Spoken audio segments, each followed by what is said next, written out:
Samantala, pag-surrender ng mga baril ng kampo ng negosyanteng si Atong Ang ating pag-uusapan kasama si Police Brigadier General Jose Manala Jr., ang hepe ng Philippine National Police Firearms and Explosives Office. General Manala, magandang tanghali po at welcome dito sa Bagong Pilipinas ngayon. Magandang tanghali po, Sir Joshua, Sir Kweng, at Ma'am Nicolette. Magandang tanghali po sa inyong lahat, lalo na pagkinig ng Bagong Pilipinas ngayon. Sir, ito po, mag-discuss na tayo tungkol dito kay Atong Ang. Ano po yung detalye kaugnay ng pag-surrender ng mga baril ng kampo ng negosyanteng si Atong Ang? Ilan at anong mga baril po yung isinuko? Yes po, alinsunod po sa Order of Revocation na nilabas ng PNP Firearms and Explosive Office, may voluntaryong pagsuko ng mga baril na isinagawa sa pamamagitan ng legal officer po ni Ginoong Charlie Chu Aihang. Batay sa initial na report, sa aming natanggap, 5 baril ang actual na naisuko at maayos na turn over sa kustodiya ng pulisya, kasama ang kanilang mga bala at magazine. Ang mga ito ay nasa pangangalaga ng Mandaluyong Police Station alinsunod sa umiiral na patakaran. Pero po kaninang umaga, ito po ay in-turn over dito sa aming opisina sa ating Supply Accountable Officer dito po sa FEO. Sin-over po yung mga 5 baril, magazine at mga bala. Kaninang umaga po yan, January 22, 2026. General, base po sa inyong records, ilan po ba sa kabuuan ang mga nakarehistro pong baril kay Ginoong Ang? Yes, yung eksaktong bilang po ng baril na nakarehistro sa kanya na ni-revoke po ng PNP ay 6 po, 6 ang mga baril. Okay. Sir, ayon po sa abogado ni Atong Ang, nawala daw po yung isang rifle noong Oktubre. Hihingi po kami ng detalye dito at na-verify na po ba ito ng PNP FEO? May pahayag po ang legal na kinatawan ni Ginoong Ang na may isang baril nga na sinasabing nawawala. So sa puntong ito, nais naming linawin na ang naturang informasyon ay declaration pa lamang nila at hindi pa itinuturing verified.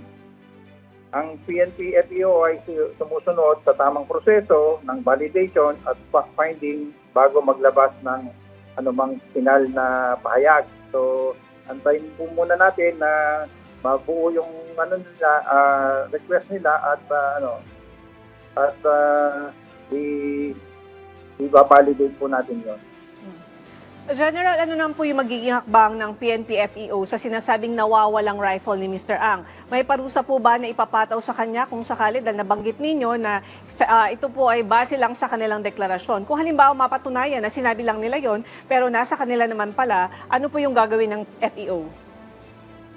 So, ang unang hakbang po natin sa FEO ay masusing verifikasyon at koordinasyon sa mga concerned units upang matukoy ang mga pangyayaring kaugnay sa sinasabing nawawalang baril. Kung mapapatunayan na ang pagkawala at saka lamang ipapatupad ang mga naangkop na provision ng batas at regulasyon, sa ngayon wala pa po anumang conclusion o parusa dahil ang proseso ay nasa validation stage pa. 6 total.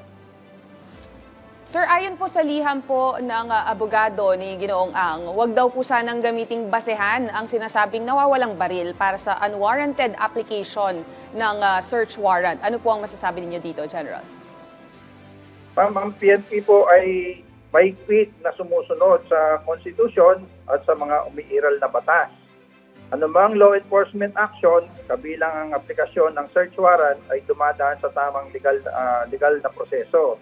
At kinakailangan may sapat na basihan, hindi po tayo gumagawa ng hakbang na labag sa karapatan ng sinuman. Okay. Sir, linawin na po natin, matapos po ma-turn over yung mga baril, ano po yung mga susunod na hakbang ng PNP FEO? Will this be subjected for investigation as well dun sa mga krimen na inaakusa kay Atong Ang? Pardon po?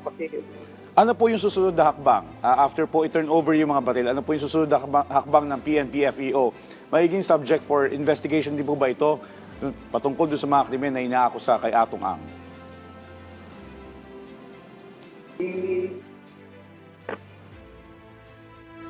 Sir? Yung mga yung mga baril po ay ipapasubject po natin sa ballistics para malaman kung ito po ay na-involved sa krimen at kung ano po yung lumabas sa resulta ng ballistic test ay isasubmit po natin sa kinaukulan para para ito po ay kung involved man o hindi, yun po yung natin ibibigay na resulta.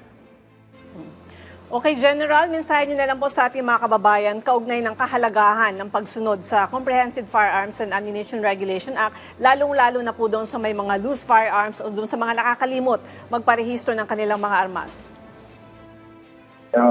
Yes po, nais po namin ipaalala sa ating mga kababayan ang pagsunod sa Comprehensive Firearms and Ammunition Regulations Act ay mahalaga upang matiyak ang kaligtasan ng bawat isa. Ang responsableng pagmamayari ng baril ay kaakibat ng pananagutan at pagsunod sa batas. Patuloy ang PNP sa pagpapatupad ng batas ng patas, makatao at may paggalang sa karapatan ng lahat. So, isa po sa lahat, sundin po natin at iwasan po natin magkakaso habang tayo ay may pribilehiyo. Ito po yung pribilehiyo, hindi po ito right. Kaya pag-ingatan po natin ang pagiging license at may firearms registration. Salamat po. Maraming salamat po sa inyong oras, Police Brigadier General Jose Manala Jr., Hepe ng PNP Firearms and Explosives Office.